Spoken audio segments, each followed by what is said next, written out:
श्रावण महीने की पंचमी के दिन शंकर भगवान पर जिस जिस परिवार के व्यक्ति का कांवड़ जल हमने बताया आपको, जरूरी नहीं है कि डंडा बांधकर 2 कांवड़ के जल के लोटे लेकर जाओ, आप अपने हाथ में भी 2 पात्र लेकर जा सकते हैं। पंचमी तिथि के दिन हाथ में 2 लोटे जल के, 2 कलश जल के जब हम शंकर भगवान को चढ़ाते हैं तो ऊपर जो कमंडल होता है शिव जी के ऊपर जलधारी होती है, जिसमें जया, विषहरा, शामली, बारी, दौतली और देव, शंकर भगवान की 5 बेटियां जिसमें विराजमान होती हैं। जब हम जल समर्पित करते हैं, हमारे पीढ़ी में, परिवार में अगर कोई अधोगति में मर गया होता है, कुंवारी अवस्था में चले गया होता है, गर्भ में मर गया होता है, गर्भ के बाहर निकलकर भी अगर कुंवारी अवस्था में चले गया होता है, तो श्रावण महीने की दोनों पंचमी पर परिवार का अगर कोई एक व्यक्ति भी जल चढ़ा देता है शंकर भगवान पर, तो सर्प की योनि में नहीं पड़ता, जीव मुक्त हो जाता है, प्रेत योनि में, सर्प की योनि से मुक्त हो जाता है। पंचमी कौन सी तिथि? पंचमी, चाहे वो शुक्ल पक्ष की हो चाहे वो कृष्ण पक्ष की। शिव महापुराण की कथा कहती है, आपको सुख अनुभव हो जाए। कार्य से जिंदगी में कभी संपदा कम नहीं हो सकती, संपदा बढ़ती चली जाती है। संपदा घट नहीं सकती, बढ़ेगी और घटेगी, कष्ट नहीं आ सकता, रोग बीमारी तकलीफ नहीं आ सकती। आपके लिए तो लाभदायक है, समझ लो ये कथा। शास्त्र कहता है कि जिसके घर में संपदा की कमी हो, पैसा आ ही नहीं रहा हो, सब दूर उलझ गया हो, बहुत टेंशन चल रहा हो, पंचमी तिथि के दिन गन्ने का रस जानते हो, ईख का रस, गन्ने का रस तुलसी जी के क्यारे में हाथ में लेकर 7 बार अपना नाम और गोत्र बोलकर छोड़ दो, जिंदगी में 3 साल में तो करोड़पति बनकर बैठ जाओगे, कभी लक्ष्मी की कमी नहीं आ सकती। तैयारी में बैठे रहोगे कि फिर पंचमी तिथि आए। हमारे यहाँ सांपों की पूजन कौन से दिन होती है, कौन सी तिथि में करते हैं? जम के बोलो जरा। नाग पंचमी। नाग पंचमी का मतलब क्या है? सांपों की पूजन करो। नाग पंचमी का मतलब होता है शंकर जी के मंदिर में जाकर 1 लोटा जल समर्पित कर दो। उसका कारण क्या है कि हमारे परिवार में, हमारे कुटुंब में, परिवार में कोई 7 पीढ़ी के अंतर्गत भी अगर कोई जीव तड़प रहा होता है, पड़ा हुआ होता है, उसकी मुक्ति नहीं होती है, तो पंचमी का चढ़ा हुआ जल उस जीव को प्राप्त हो जाता है और वो जीव तर जाता है, उसका फिर जन्म नहीं होता, वो तर। संपदा के लिए अर्थात जिसका व्यापार नहीं चलता, जिसके घर में पैसा नहीं आता, या नौकरी नहीं लग रही, या सर्विस नहीं लग रही, आप अप्लाई कर रहे हो, जगह जगह जाकर इंटरव्यू भी दे रहे हो और पैसा नहीं आता, तो उसके लिए भी प्रयास किया जाता है। पर उसके लिए यहाँ पर जो धन के लिए करते हैं, उसके लिए विष्णुपदी के लिए करते हैं। मतलब जैसे गंगा के जल में तुलसी के 11 पत्ते डाले जाते हैं और उसको किसी भी नारायण के मंदिर में, राम कृष्ण शिव, शंकर नहीं, राम कृष्ण भगवान विष्णु, दत्त आदि जितने नारायण के मंदिर है, उस मंदिर में किसी भी पात्र में, एक छोटे से पात्र में उसको भरकर रखी जाते हैं महाराज, उससे भी जॉब, सर्विस, नौकरी में सफलता प्राप्त हो जाती है। परंतु वो भी एकादशी को ही होता है। कुछ देर तक पात्र को रखा जाता है, फिर वही पात्र का जल किसी भी वृक्ष के नीचे डाल दिया जाता है, उससे भी नौकरी के लिए फायदा मिलता है।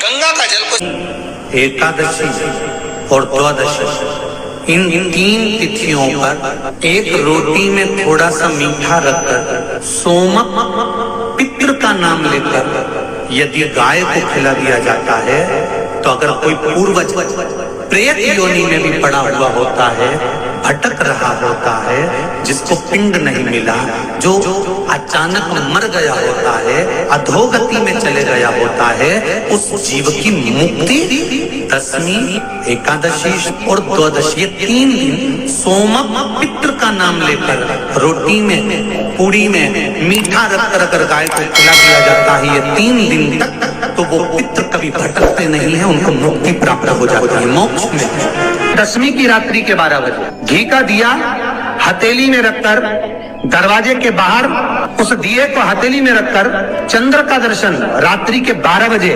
दिए की लो में चंद्र का दर्शन करते हैं, उससे ज्योत प्रबल होती है हमारे।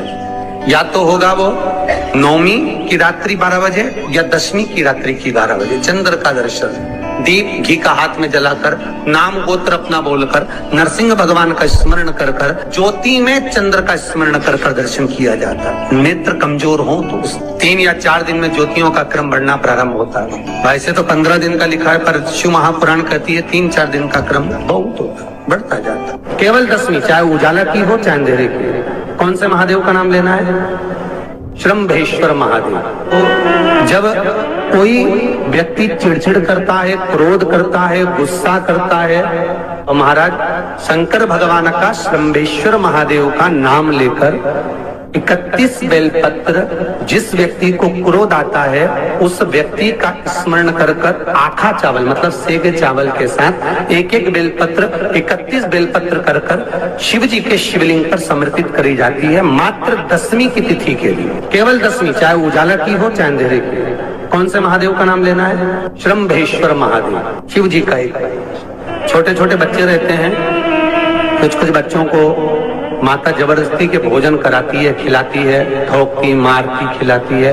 कुछ बच्चे ऐसे रहते हैं वो कुछ खा ही नहीं पाते, मुख में दो और वॉमिटिंग कर देते हैं, उल्टी कर देते हैं। ऐसे बच्चों के लिए या जिस व्यक्ति को भोजन पचता नहीं और उधर में एसिडिटी रहती हो और जलन टाइप की होती हो, उसके लिए भी श्रम्भेश्वर महादेव का स्मरण है। सुंदर व्याख्यान वर्णन किया है। श्रम्भेश्वर महादेव के ठीक सामने अर्थात भगवान शंकर के किसी भी शिवलिंग के सामने एक तांबे के लोटे में जल रख लीजिए और जल के अंदर 3 बेलपत्र डाल दीजिए, एक पीपल का पत्ता डाल दीजिए, शमी के 11 पत्ते कलश को छुआकर शंकर भगवान के शिवलिंग पर श्रम्भेश्वर महादेव के नाम से चढ़ा दीजिए। उस जल को उठाकर ले आइए, 1 रात्रि तक घर के अंदर रखना है।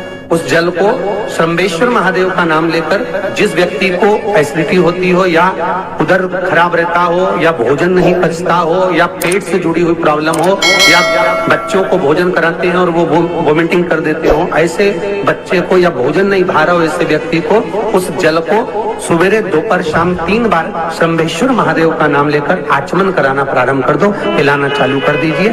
3 या 4 दिन पिलाओगे, अपने आप उदर में भी आनंद रहेगा, बच्चा भोजन करना भी प्रारंभ कर देगा। श्रम्भेश्वर जिसको साइटिका की बीमारी होती है या स्लिप डिस्क की बीमारी होती है या कमर की रीढ़ की हड्डी कहीं बांकी टेढ़ी होने लगती है या नसें चोक होने लगी हों, काम ना कर रही हों, तो उसके लिए कुंदकेश्वर महादेव पर आप कोई भी सफेद कलर के पुष्प भगवान शंकर के मंदिर में कुंदकेश्वर के नाम से 31 फूल समर्पित करना है।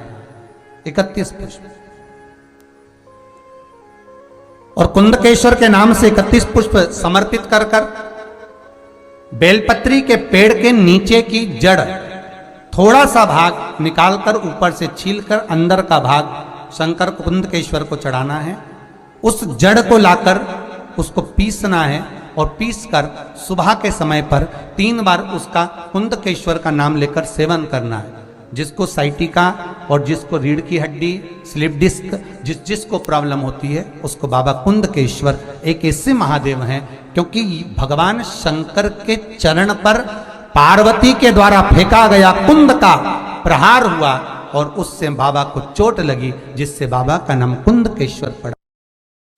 जब आप जल शंकर को चढ़ाने तो रोज ही जाते हैं। जब एकादशी का दिन रहे और शंकर जी के मंदिर में आप जल समर्पित करें तो 3 बार मुख से स्वधा स्वधा स्वधा या स्वधा स्तोत्र का पाठ, जिसमें 12 श्लोक